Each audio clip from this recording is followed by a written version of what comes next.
Today I'm going to introduce you to my new knitting machine. It's actually a very old knitting machine. This is a KnitKing am3 model. From what I have been told, it is identical to a Knittax am3, though the coloration may be different.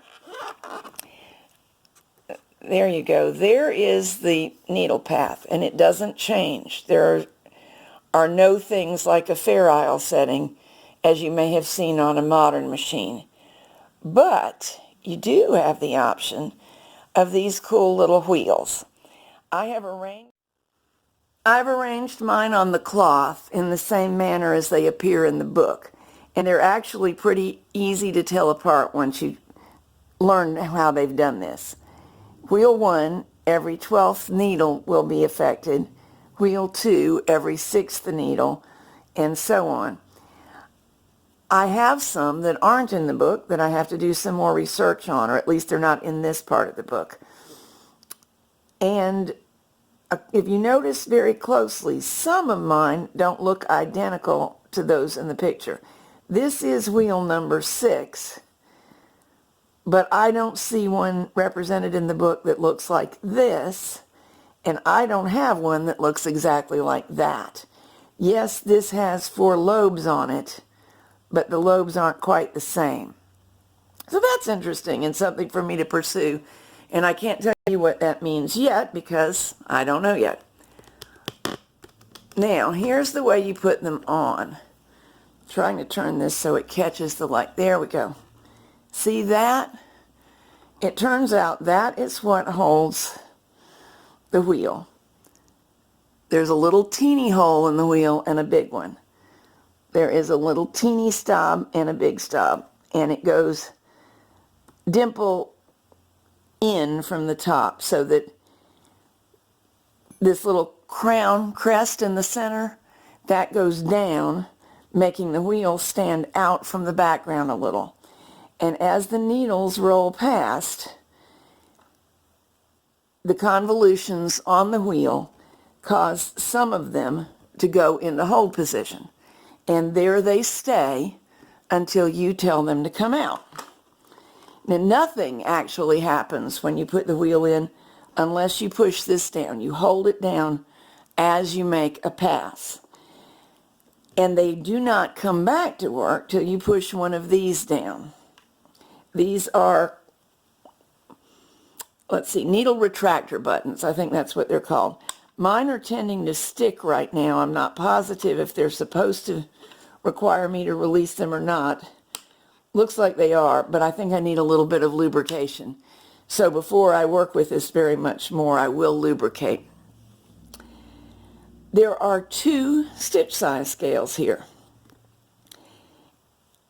This little symbol, let me see if I can zoom in so you can see the little symbol bigger. See that wiggly thing? The other symbol looks different. We'll rotate around so you can see it. Notice there are 2 lines through the other similar symbol.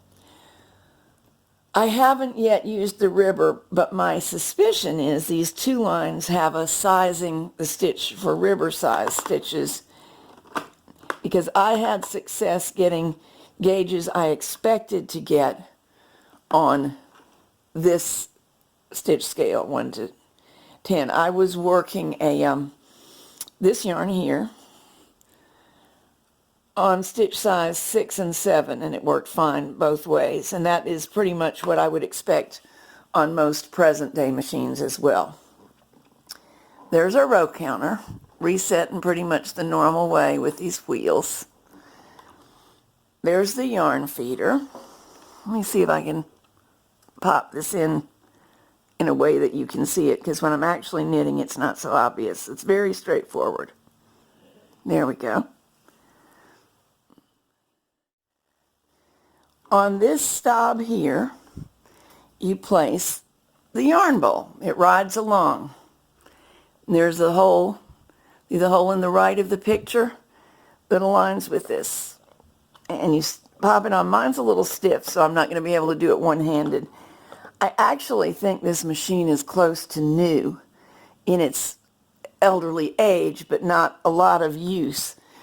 And the condition of the yarn bowl is one of several things that makes me think so. Let's pull the picture back out a little bit. This is the mast on top of the yarn bowl, and it tensions in exactly the same way that yarn masts always do. But we feed the yarn up through here. There's a little circular sort of clip to go into. I'm not sure that showed very well, so let me do it again one or two more times, moving around. It's actually quite easy to get into. Here's me getting out of it. Let me turn it up so you can see what you're looking for. There's a little lip on the bottom of the clip. You want to go under that lip, and then you can go into there, and now through the tensioner. It's pretty straightforward, really. There's a secondary dial up here that it's not obvious what it is, especially since the manual says when using the pattern wheels to set figure something, 1, 2, 3, so on. And it's not obvious from the manual what it means by that in the positions where it's using it. And this turns out to be what it means. You apparently set aligning with the same mark that tells you your stitch size. If you have 1, the first needle that patterns when you engage the pattern wheel, both by putting it in position and by pressing this down, will be the first needle. And if you move it over to 2, the first needle that's pushed into hold will be the second needle. Now it will be the third needle. I think that in some cases you wouldn't use any more than that because there's a pattern repeat. This one, for example, pulls every 4th needle into work. So setting the dial on 7 is going to produce confusing results. You only have a repeat of 4. Still working on understanding that myself, but that's what that little dial is all about. It tells you what needle is the first to pattern. When the needle so-called patterns, what it's really doing is going to hold position, so it will tuck until you tell it not to tuck. And by changing the position of the stitches that tuck, you can get some of these patterns. But notice the one in the center on the left, that's really Fair Isle, as is another one they give us over here somewhere. There we go, my page is stuck together. So there are ways to get that business of pulling the stitches out of work, needles out of work, to do brilliant things. We just have to do some thinking to make it happen. Now, because this requires a yarn ball, not a cone, I'm unraveling old swatches from testing machines. Let's move this a little so we can all see better. And winding my own balls with an old method I was taught long ago. First, a bunch of figure 8s around your thumb and baby finger. Then you fold the 8s and put it all on your thumb. This will make a center pull ball as well as it will make a roll from the outside ball. I've already tried it rolling from the outside in the yarn bowl and it worked fine. Now you wobble your thumb really, to and fro, unraveling a little more of my old swatch, and you get a cross wound ball this way. And because your thumb's in the center, you can easily pull out some. Now my yarn broke. I have an entire video on this technique, so those who lack a ball winder need not suffer. You can always do this. Here's the main needle bed. It just sits on the table. You're looking at it on the edge of a granite coffee table. That socket is what the ribber attaches to. I haven't used my ribber yet, but there it is, and there's the stop that goes into the socket. So attaching the ribber is a very positive, simple, straightforward experience. Here's what I was fooling around with yesterday, making all sorts of tuck stitch using the pattern wheels. And actually this is all using one pattern wheel. I just changed the initial needle. So this is no particular pattern, this is experimentation.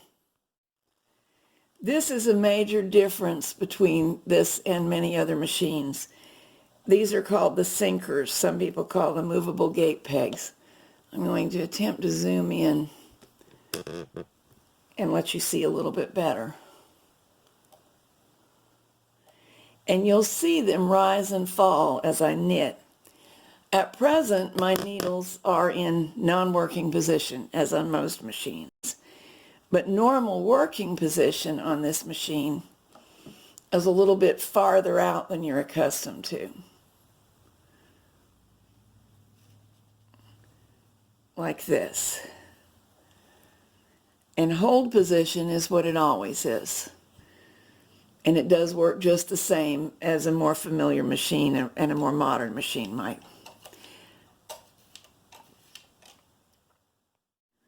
What we normally call the carriage is referred to in this manual as a cam box and slides on from the end there and there. Those angles go around this and this rail.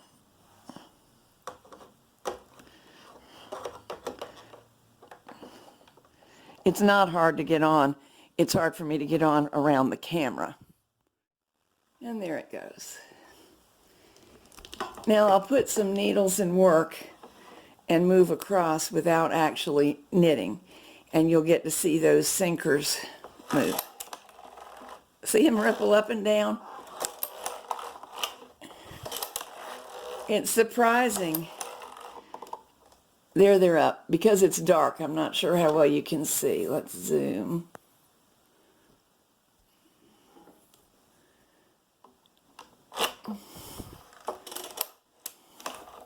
There you can see them.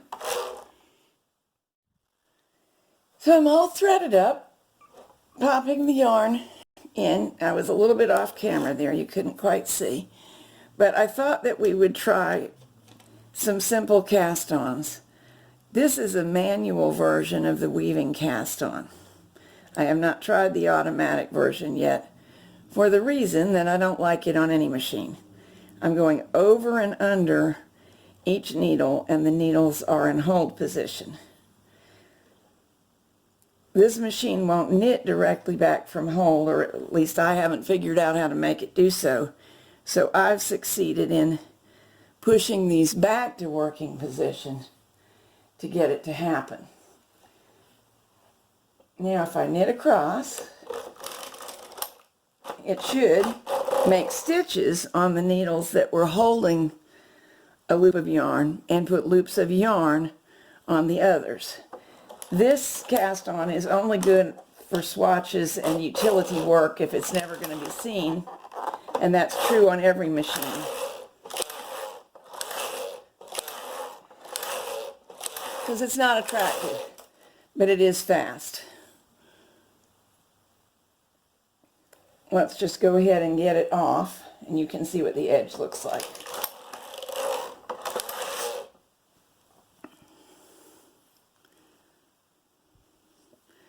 Not beautiful, but it won't ravel. And you can tidy it up if you want by chaining these loose pieces together. Mostly nobody bothers with that. They simply use it for what it's intended for, pure utility. I also found that the E-wrap cast-on worked very well. And here's how I've been using that. Starting with a loop knotted in to the yarn, as you always do. I'm threading the yarn where you can't see me into the carriage so I won't forget. Loop goes on the leftmost needle.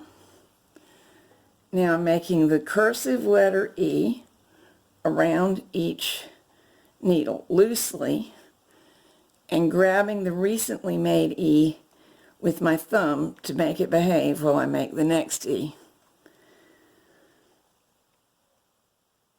This is a good finished cast on. It's quite stretchy, so wherever a person needs the edge to look neat and yet still flex quite a bit, this is often a choice. Over here where I've been using the yarn, there's some slack in it, and I need to make sure of pulling that out. That's true in all machines, but no exception for this one. So I'm getting my slack all the way out so the tensioner can do its job. And nothing will happen if I do that. I must put them back to working position.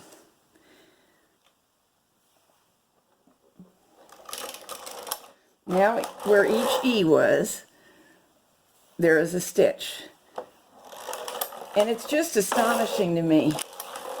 No need for any weights whatsoever. Zero.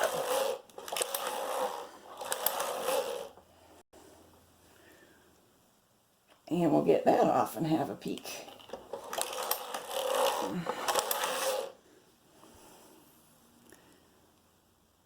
It's a good classic cast on. Nothing unique to this machine, but it sure does a super duper job. Now, if for some reason you need to start with a stitch on each needle, and on this machine I have not yet seen a reason, but it could be so. I'm thinking that maybe if you were using a very slippery or fuzzy yarn, this might help. I'm going to wrap under 2, over 1, and pull through the last loop. So now where I wrapped under, there is a loop on this stitch. Under 2, back into the hook of the one holding the loop. This is called the double E wrap. It's useful for lots of things. I frequently use it on the pass-up. When I'm writing patterns, I like them to be useful for everybody. And the plain old E-wrap does not lend itself to use on the pass-up. But other than that, the pass-up can do everything that any other machine can do. So if you want to start a piece of plain single bed stockinette, this is my go-to cast on if using a technique that would otherwise normally be used on a Japanese machine. Now, honest to goodness, I have not yet done this on this machine. It's maiden voyage. I do know it won't knit back from the position where I have the needles now. So I'm going to push the stitches that are on there on the needles on through those stitches, put the needles back to normal working position for this machine, and see what happens. An adventure. And it looks like it worked fine.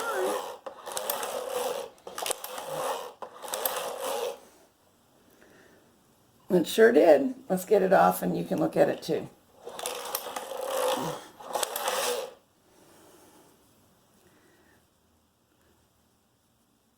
It's a little bit thicker of an edge than a plain E-wrap because we've gotten a little more yarn involved in those wraps. I'm going to change to sock yarn. This is a sock yarn with a little bit of stretch in it, and let you watch me thread it up. Into the yarn bowl, into that circular clip. I'm still trying so hard to keep my forearm out of your way. There we go. Into this, I don't know what you call it, the path of the tensioner, I'll call it that. See how the yarn's through there? Let me raise this a little bit. You can see it some better. Right there. Slot at the bottom, notch at the top, and there's something causing tension behind this plastic piece. I haven't had eyes on it, but I can sure feel it. And then bend this down and pop it in. I believe I will start with the weaving cast on because all I'm doing here is making a swatch. The Knittax, KnitKing, but it's the same thing. Book comes with an interesting sock pattern. I will have to amend it a little bit because my ribber's not working yet. I'm still trying to find the ribber connecting arm. I think the ribber works fine, but it needs to move along with the main carriage or cam box.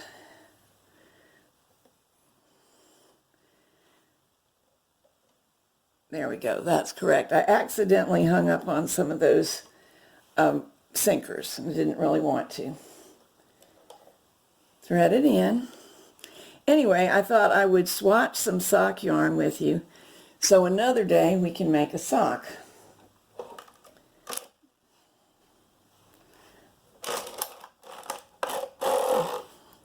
Seems to have done okay. So this is a real swatch. Therefore, I'll do quite a few rows.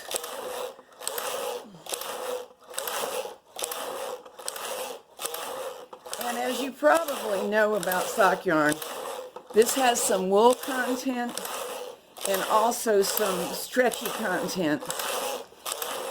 And that means that it does not present its eventual gauge right away. It has to rest and be washed in warm water before you really know how it's going to behave. Nice fabric. So I'm at stitch size 7. All right, to set off my first stitch size, I'm going to manually put a yarn marker across this row. This is one of several methods. I don't really even have to knit a whole row. I just want to know where I changed from stitch size 7 to something else. And even though I'm really happy with the fabric at stitch size 7,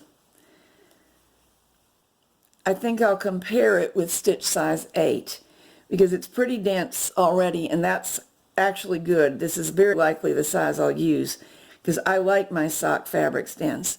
But just in case it gets too dense, once it's washed, I'll turn up to stitch size 8. And this does not seem to have half stitch sizes. You get a whole change in number. I'll move these needles back to working position, and then I'll know that where my row of turquoise dots occurs, I changed from 7 to 8, and we'll do a few more rows.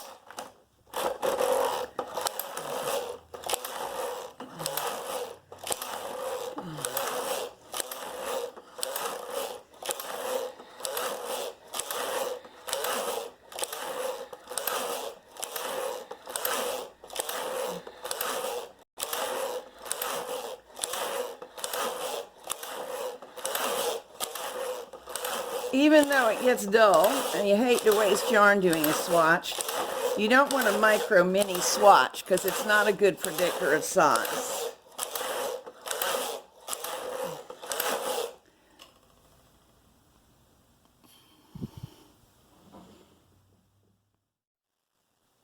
Let's try binding off this swatch. Again, this is my first time doing it. We'll see if I'm any good at it. I'm going to use the transfer bind off. I think that's what's likely to be best for this machine. In it, you take either the right or leftmost needle, whichever the working yarn is on. Move it to the next stitch over, and in the case of this machine, when I get ready to move it, I have to kind of pull it down to release it from the sinker. Move it over. Pull the needle forward, pull a new stitch through, move the stitch over. Yeah, that works fine here. The Latch tool bind off is one of my favorites for some other machines, but I'm not sure how it will work here. We don't have gate pegs of the normal variety. Forgot to grab my stitch. So I'm sure there's a way to do it, but I haven't yet figured it out. Of course, I could also have scrapped off and chain stitched in to the last row of live stitches. But this method, the transfer bind off, does make a chain stitch because we're actually going through the same motions. Okay, I just went off camera and figured out how to do the chain stitch bind off. So I'm going to show you, but it's going to be very hard to keep my left hand out of the way. Hook to hook. That's the latch tool hook to the needle. So now I have picked up the existing stitch onto the latch tool. I'm grabbing the working yarn, pulling through, pushing the new stitch behind the latch on the tool, hook to hook, pull back so I got the stitch on, and it turns out that the sinkers, the top of them, gives me something to run that yarn along, and I just dropped the stitch, but I can fix it, don't worry. So it works fine, and I promise you it's easier when you're not on camera. Got it. That won't be the tidiest spot in the whole thing, but this is a swatch after all. No point in getting all distraught. 4, 3. You can see how it'll get speedy when you get comfortable and you don't have something in your way. And then here you break the yarn, unless you're going to try to reuse the swatch. You can see where I was doing transfer bind off looks similar but not identical, and where I dropped and picked up the stitch is a little bit sloppy, but either way works. This is stitch size 8. Below my dots of turquoise is stitch size 7, so I can wash and dry my swatch and let it relax and decide which I really want for my socks. So I thought we'd try one more cast on. Again, I am doing this for the first time with you, so I'm not absolutely positive how it's going to work. But I'm going to use a latch tool cast on, wherein we chain around the needles. Usually when you do this, it matters very much that you get an even, not too tight chain stitch. So I'm assuming that's going to be true for this machine as well. Normally I work with my hand right above, but when I do that you can't see a thing. So I'm moving my hand, my left hand holding the yarn and tensioning it off to the side. It makes me a little bit slower, but that's probably good for you seeing. So this will give us a very attractive chain stitched edge. In my opinion, if you're going to be looking at the cast on, this is the prettiest of them. However, it is not the stretchiest of them, so you've got to keep in mind that you'll want one of the E-wrap versions if stretch is a huge issue. And I hang the last loop in the chain on that end needle to be its cast on stitch.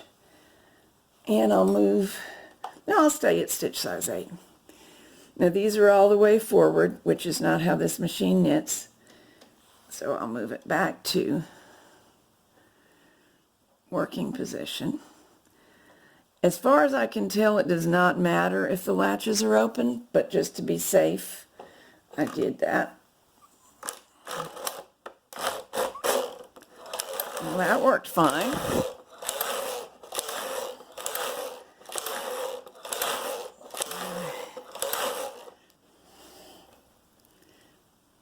Very nice. And while we've got this swatch in play, let's set the dial over here, the little one on the top. I'm going to rotate it around so it says needle 1. And then I'm going to depress the center button as I move across. Now I have the every 4th needle gear in there, and that's what it did. It put every 4th one into hold position, beginning with needle 1. So now here's the thing that surprised me. That's not surprising right there. They stay there till you put them back. But when I depress the needle return button, or needle retractor button, it brought it back into working position, but it didn't knit it that row. So you have to think one row ahead. Okay, let's do the same thing, but move over to position 2. I rotated this dial if you couldn't see it. Now it's in the position called in the manual figure 2. Not what I would have said, but as long as we all understand, it's on number 2. Pressing as I run across, which is surprisingly not difficult. Needle 2 was the first needle to get held. I'm going to go ahead and knit one more row like that. Then hit the needle retractor button, knit across. It's back to work, but it didn't knit yet. Now it will. Now I'm moving the dial to 3. Third needle, and every fourth one thereafter came to hold. Knit a plain row, push the needle retractor button, knit one more row. So we're getting a diagonal line of tucks. Just for giggles, I'm going to turn over to number 4. Not sure what that's going to do here, so we could get a surprise, but it's just a swatch. That's how we learn. Well, it did the 4th needle. Needle retractor button, and here's another surprise. You may have been wondering why I didn't press the one on the left, because I'm moving left, and it doesn't work that way. At least not this one. I need to do some more research, but when you're moving left, the one on the right seems to be the one to do the job, and the reverse going the other way. All right, let's see if we can make a zigzag by now going back to number 3 on the mini dial, pressing 1, 2, needle retractor, 4. Now 2. Press down. 1, 2, needle retractor, 4. Rotating back to 1. Pressing the button. 1, 2. Uh-oh. My retractor stuck. Remember I told you it was doing that sometimes? So it retracted before I wanted it to. So we got a flaw. But it was starting to do what I had in mind. It zigged to the left, and it started zigging to the right, and then I messed up. But you can see the enormous possibilities represented here. I found out something that surprised me a little bit. Normally, I do not knit tuck stitch looser than stockinette on most machines. On this machine, it did seem to work better 1 stitch size higher than I was happy with stockinette. This is a very small sampling I've done because I've only done it on these 2 yarns, and in fact they're the same yarn in 2 colors.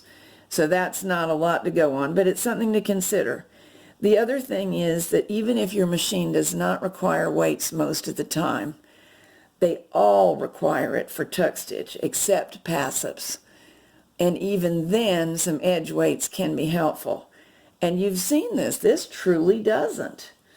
Let's go through the whole process one more time. We're on position 1, pressing down, 2, retract, 4. Position 2, pressing down, 2, retract, 4. Position 3, press, 2, retract, 4. Position 4, press, 2, retract, 4.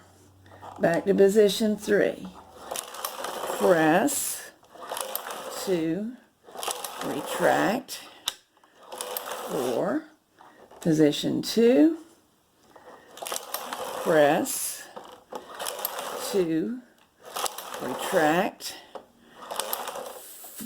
4. Sorry about that. This machine uses no clamps at all. It's sitting on rubber pads. and that's its normal way to do. And mostly that works great, but my piece of granite is a little slippery and I'm sitting off to the side, so every now and then it slides on me. Back to position 1, press, 1, 2, retract, and now let's just knit a few and get it off. It did exactly what you would think. Trying to get it where you get a good look, and then I'll open it out and zoom in a little bit. Cool, huh? Very impressive stuff. Even if all you ever did was stockinette and tuck, I think you'd have a ball with this machine. I'm excited about the possibilities. And it's sad being me, I had such a shortage of knitting machines. Still, each one is full of excitement.